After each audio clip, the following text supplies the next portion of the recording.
You're listening to the Integrated Music Teaching Podcast from Top Music. Tune in weekly as we interview music teachers and experts from around the world to explore creative activities and ideas that build learning connections in students. Our integrated music teaching approach will deepen your students' understanding of musical concepts, engage them in critical thinking, improve their reading and performance, foster their curiosity, and prepare them for a lifetime of music making.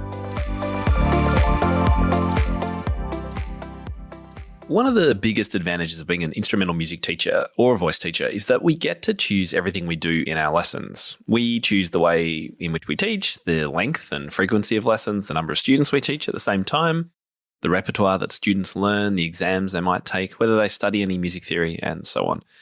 And unlike classroom teachers who have a curriculum imposed on them from authorities and school districts, we get to teach how and what we want. Brilliant, right? Well, not always. It's important to understand that this freedom means that the decisions we make about how and what we teach our students will likely impact how long they keep learning and the musicians they become. Will they quit in frustration or boredom after a few years, or will they continue learning with us for 8 years or more? Will they be well-rounded instrumentalists and vocalists with a wide variety of experience playing lots of music from multiple genres, or be limited to a few exam pieces each year? Will they be strong performers and competition winners without the skills to improvise a simple tune or play Happy Birthday? Will they become lifelong players of music or give up too soon? All of that means a lot of pressure for teachers. How do we ensure that parents and students are getting value for money from their lessons? And returning to that classroom analogy, consider this. Parents don't sign their children up to try a few classes at school or learn for 6 months or a year. No, they invest in their children by signing them up for, 12 years.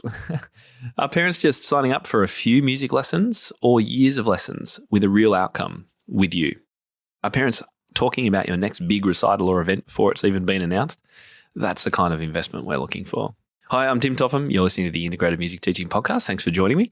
Today, we're talking about a brand new and totally free ultimate guide we've created. It's called the Ultimate Guide to Intermediate Curriculum Planning. Now, that might sound a bit dry and boring, but stay with me because we've been working on this for, over 6 months, I think, and we've spent about 12 weeks testing it with our Top Music certification participants. And I've created this with the amazing Jana Williamson, who's on our team. And it's available now, by the way, for free. It's over at topmusic.co/curriculum if you'd like to download it. And we've created this because we wanted to help you develop a clear plan for your intermediate level students, helping them set personal goals, plan meaningful milestones, and provide fun assessments to track their progress.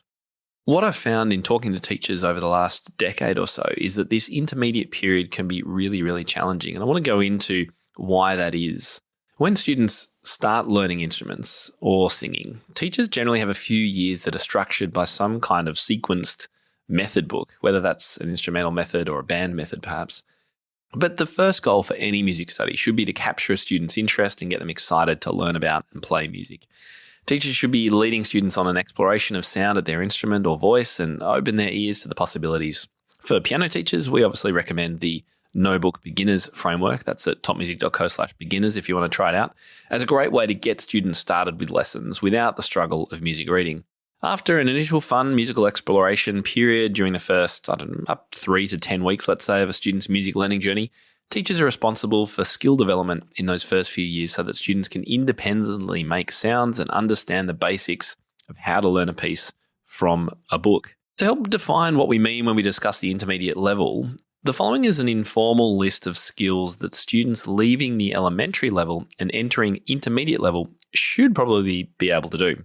So, number 1, read music on the staff, including ledger lines.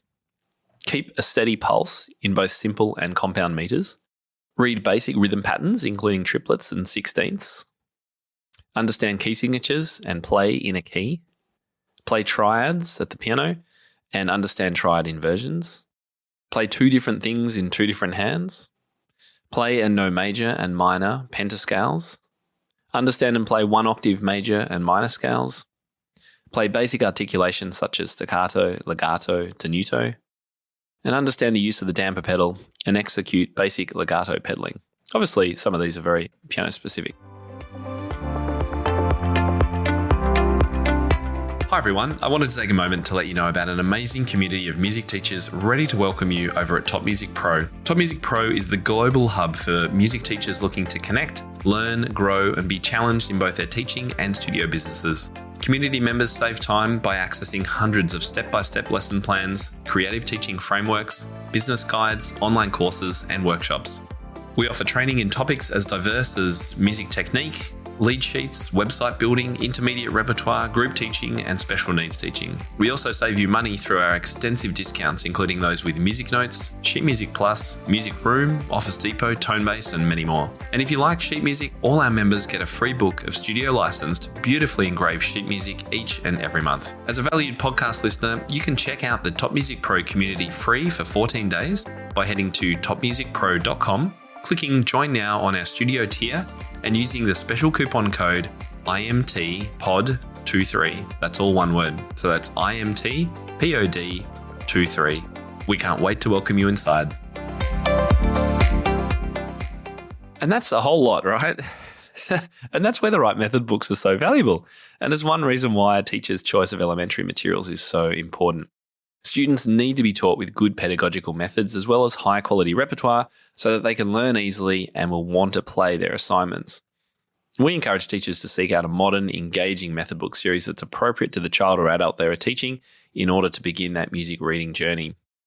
In fact, we're currently developing a series of videos on all the most popular methods over at topmusic.co and in our membership, Top Music Pro. And in fact, we have a method book of the month group inside our membership, which has been hugely popular, where we unpack and interview and explore a particular method book each and every month. For those of you, for those members who are interested, if you're not already a Top Music Pro member, you can find out more at topmusicpro.com. So back to what we were saying. This is the time when parents and students must understand the nature of music study. Teachers must educate parents and students from that very first lesson on the importance of practice, or play, as we like to call it at the start, and how to do it effectively. And we've got lots of information, of course, on our blog about that. Teachers should feel comfortable assigning elementary students a lot of pieces each week so that they can learn quickly and not get bogged down in a slow progression. They don't need to master perfectly memorized every single piece. Just moving through repertoire can be so useful for broadening their experience and keeping them interested. Method books not only give us a sequence program for teaching, they also give students a sense of completion, progress, movement towards a goal. Learn the next piece, finish the book, often in small weekly increments. But what happens when those goals are completed and there are no more books in the series? This is the time when we've seen many teachers in our own Facebook group and other groups ask, all right, so I've just finished book 6 in the X method book series. What do I do next? And that's the period of teaching that this new guide speaks to. The intermediate period is in fact the longest in a student's timeline. It's also the most critical for student retention. It's when so many students drop off. They've tended to have reached a certain skill level where they can start exploring more complex repertoire and skills. It's a super exciting time, but it's also daunting because you're left to your own devices. There are no more method books and the curriculum isn't provided to you like it is for a classroom teacher. So in the guide, we actually start by looking at your studio vision, as there's no point creating a path through this, as I call it, the intermediate wilderness, if you don't actually know your destination. This is a big picture look at why you're teaching and what you're trying to achieve for your students. And then later on, we'll drill down into your individual students' goals and milestones and how they relate back to your vision. So here are some of the topics that we cover in this guide: setting personal goals for each student, how to guide a student from beginner to elementary and getting that part right, finding your path through the intermediate wilderness, important late intermediate skills, and looking at the needs of advanced students. Again, looking at that, where are we actually aiming to get to? What kind of repertoire do we want students to be able to play when they hit early advanced? And therefore, how do we get them there? We're going to give you a 3-step intermediate planning process that covers goals, meaningful milestones, and learning activities.